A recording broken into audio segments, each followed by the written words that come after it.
Uma boa tarde a todos. É com muita alegria que eu estou aqui e vim falar de um assunto que mexe muito comigo. Esse assunto tem a ver com tudo que eu planejei para estar aqui. Mas antes eu quero começar com uma pergunta. Quando foi que deixamos de ser potência para sermos projeção? Em que momento você deixou de acreditar em você, de viver a sua verdade, para viver aquilo que as pessoas tinham projetado?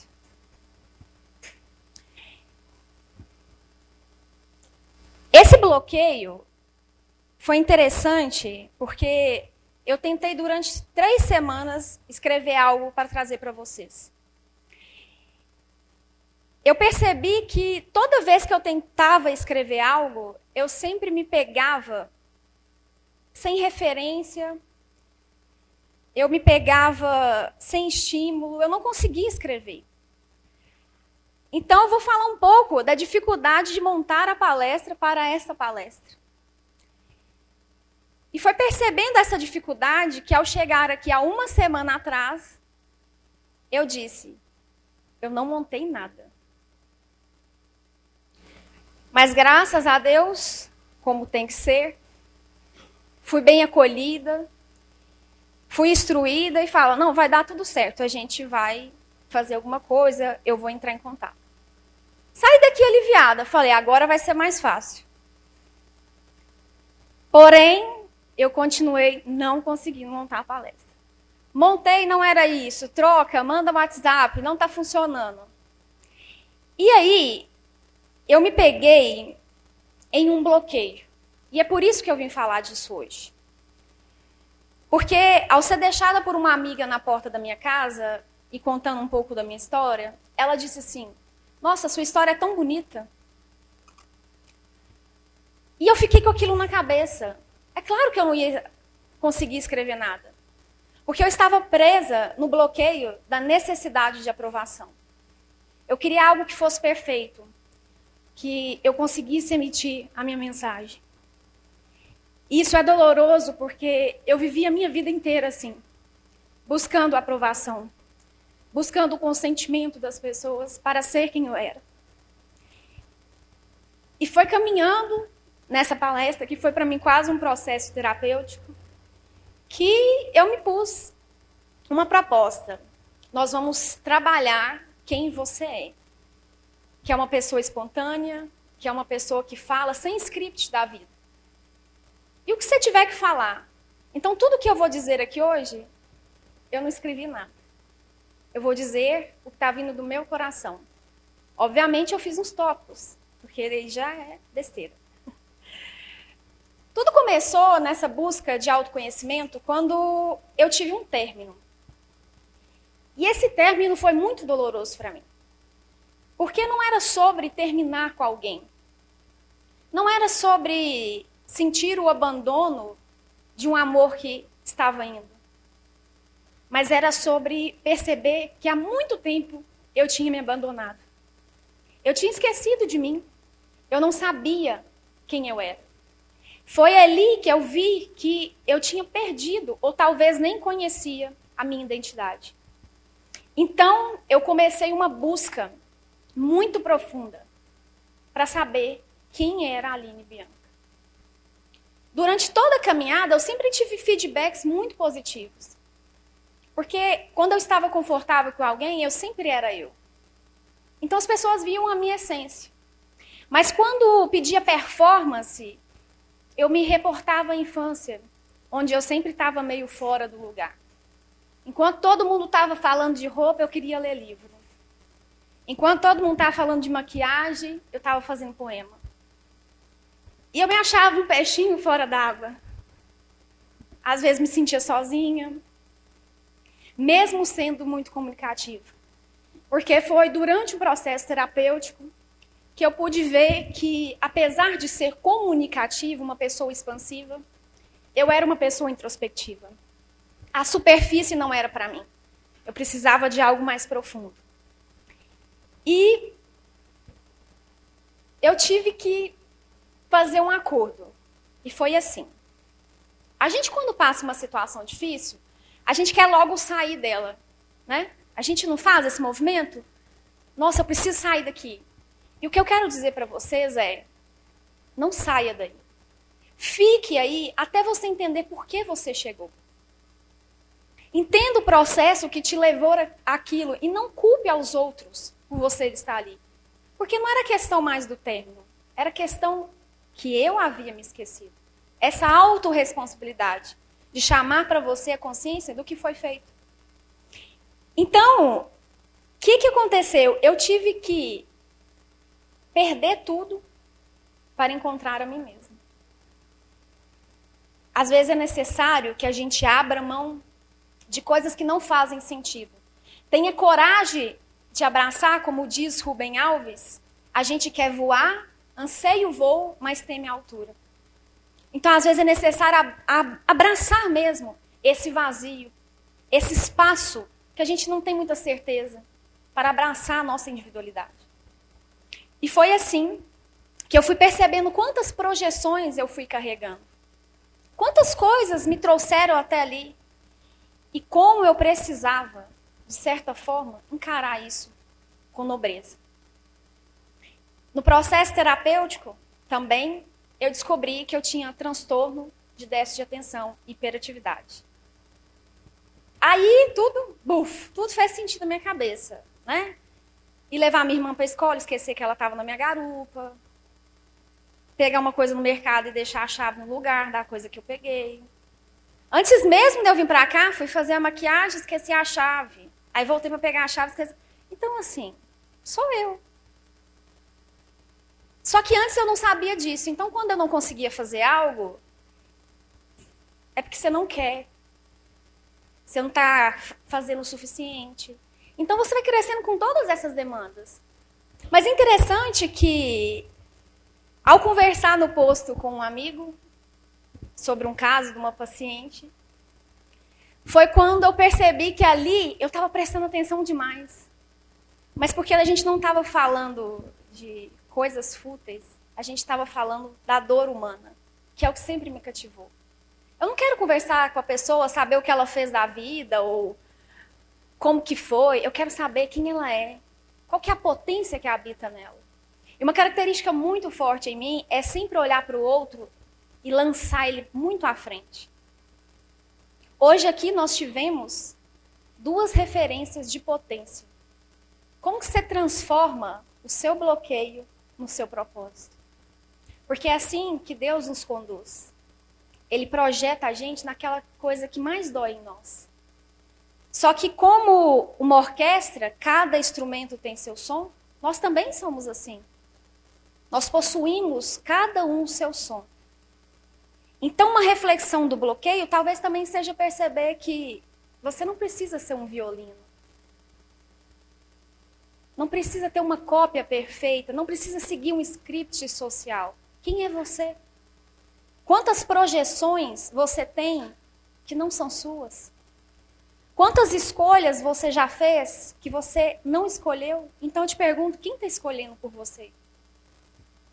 Para você estar aqui até hoje, como que está a sua vida? O que te levou? Você está feliz? E aí a gente vem pro bloqueio, né? Olha aqui, estou eu aqui com meu bloqueio de necessidade de aprovação. Enfrentando a aprovação ou desaprovação. Mas quando eu escolho falar a minha verdade, eu escolho seguir, apesar dele. E transformar o que poderia ser um bloqueio em oportunidade de ser ouvido. E eu vou falar uma coisa interessante sobre o bloqueio. A primeira característica que a gente vê é uma desconexão com a nossa essência. Você faz, caminha, mas parece estar sempre fora do lugar. Sempre desconectado, algo que não satisfaz. Então você trabalha infeliz, você vai numa festa que você não quer, você conversa com pessoas que não fazem sentido, para pertencer. Mas eu te pergunto, pertencer ao quê? Qual que é seu espaço? Falta de clareza. Lembra do poço, do mergulho? É necessário que eu esteja lá e veja com clareza aquilo que me toca. Que eu veja com clareza aquilo que faz sentido para mim. Porque eu preciso mostrar a minha vulnerabilidade para trazer o que eu tenho de humano. Para trazer aquilo que faz sentido para a minha vida. Ninguém quer ver perfeição. Nós queremos ver seres legítimos, autênticos. O medo de errar. Quem que fez algo grandioso que nunca errou? Quem que não, para fazer algo que se destacasse, nunca errou? E quando a gente erra, é aqui que a gente percebe, opa, aqui não está muito legal, e dá direção. Porque se a gente buscar sempre acertar, nós iremos nos acovardar e viveremos sempre à margem. À margem do que pensamos, do que sentimos. Nunca exploraremos a dor e a delícia de sermos nós mesmos. Então é necessário avançar e o viver para agradar. Que escravidão. Quem nunca aqui viveu para agradar? Quando eu decidi na terapia, e as pessoas que me conhecem mais próximas sabem disso, eu me fiquei um pouco rebelde. Porque às vezes quando você está numa polaridade, para você avançar para a outra, é necessário às vezes uma radicalidade. Então o que eu fiz? Eu comecei a gostar da palavra não. Vamos na festa que fica até 3 horas da manhã bebendo. Não. Eu preciso dormir. Vamos ser... Não. Chegava no lugar, dava o meu tempo. Minha bateria social tinha acabado. Tchau. Às vezes eu não queria sair, porque eu adoro ficar em casa com as minhas coisas. É o meu momento ali de recarregar a bateria. Mas se você ficar em casa, você não vai, sei lá, encontrar o amor, você não vai encontrar pessoas. E eu comecei a dizer não. Até um ponto deles entenderem como que funcionava. Hoje, se eu sair muito, o pessoal às vezes já fala assim, amanhã a Aline nem vem, que a bateria dela acabou. Mas, falando assim, parece que foi fácil. Mas eu falava e chorava. Porque a gente quer agradar, porque a gente busca o amor. Busca a falta. A gente está sempre na falta. Só que eu fui entendendo que a falta, ela faz parte de nós. A falta, ela é uma peça intrínseca do nosso ser. Então a gente sempre vai viver em falta. Porque precisa do vazio, não é? Senão não cabe mais nada. Que graça teria se a gente fosse completo? E eu fui começando a observar o que eu fiz para superar isso. Então eu comecei com autoconhecimento. Quem que eu sou? O que me faz feliz? Tomar café me faz feliz? Vou tomar café. Eu não bebo, mas também não julgo. Mas eu fui me colocando nos lugares que me preenchiam. Por isso que na conversa com os amigos, eu cheguei em casa, eu estava com a bateria 300 por hora. Aí eu vi que me preencheu. Então, quando eu tenho conversas que me agregam, quando falam de ideias, de perspectivas, de coisas profundas, aquilo me enche a alma. E foi assim que eu fui me conhecendo.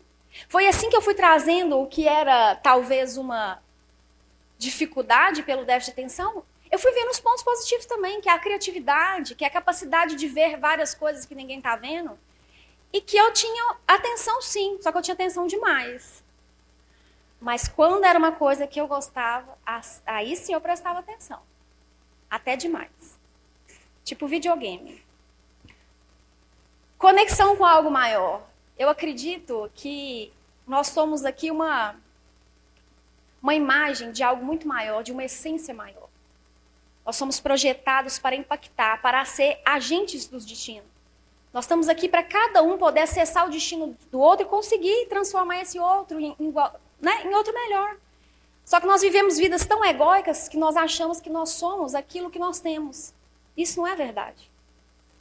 E a quebra de crenças limitantes. O que você acredita? Você acredita que você é projeção ou potência? Porque aquilo que você alimentar é o que vai te trazer a maior possibilidade de vencer e de avançar. E é interessante falar isso aqui, porque o propósito não é sobre o que você faz. É sobre quem você é. O mundo não quer saber o que você faz. O que você faz, muita gente faz igual. Mas como você faz, ninguém faz. Cada característica que nós temos é única. Quando você lembra de um doce, a pessoa tem um jeito de preparar o doce que é diferente. Quando dá um abraço, o abraço tem um jeito de abraçar que às vezes parece que vai, né, sufocar de tão urso que é. Outros já pegam na mão assim, na beiradinha. Então cada um de nós somos únicos. E nós não podemos perder a oportunidade de colocar essa beleza, essa digital que foi nos dada no mundo. Vamos parar de copiar, de cópias. Porque até quando a gente faz a cópia do quê? Do original. A gente não consegue copiar uma pessoa original, com as dores, com os dissabores da vida dela. Então é necessário que a gente avance para dentro, não para fora. Não na aparência. Porque quanto mais distante da nossa essência nós estivermos, mais sofrimento nós teremos. Então, às vezes, diga não. Não quero, não gosto. É assim que me faz feliz. Porque quem nos amar vai amar a nossa verdade, não a mentira que nós criamos. E eu vou finalizar com uma história interessante. E enquanto eu estava aguardando, eu percebi que ela faz parte do contexto de quase todo mundo. Que é a história do João de Barro. Havia um pássaro muito habilidoso que ele era empenhado em construir o seu propósito, que era a casa. E dia após dia, ele se dedicava a criar essa casa. Ia pôr nos detalhes, se esforçando. Sol, deitava, vinha, fazia, acreditando que o propósito dele ia ser cumprido. Até que um belo dia, sem que ele esperasse, né, porque imprevistos, vocês sabem, acontece. Veio a chuva e derrubou toda a casa do João de Barro. E no meio daquela tempestade, ele começou a refletir: como pode? Eu dediquei tanto a construir essa casa. Eu fiz tudo e me empenhei. Mas aí, passada a tempestade, no outro dia, quando ele ia começar a construir a casa novamente, ele parou e refletiu. Falou: peraí, eu não sou a casinha. Eu não sou a casa. Eu sou o João de Barro. Então você não é um relacionamento que não deu certo. Você não é sua casa. Você não é seu carro. Você não são os erros que você cometeu. Você é o João de Barro. Se você não conseguir, constrói de novo, faça de novo. Nós somos os criadores de tudo que tem na nossa vida. Então, a maior nobreza que nós temos é construir, reconstruir e reconstruir. Então não identifique a sua alma em coisas materiais, porque você é muito mais do que isso. E eu termino parafraseando Sartre, porque não importa o que a vida fez de você, importa o que você fez com o que a vida fez de você. Muito obrigada.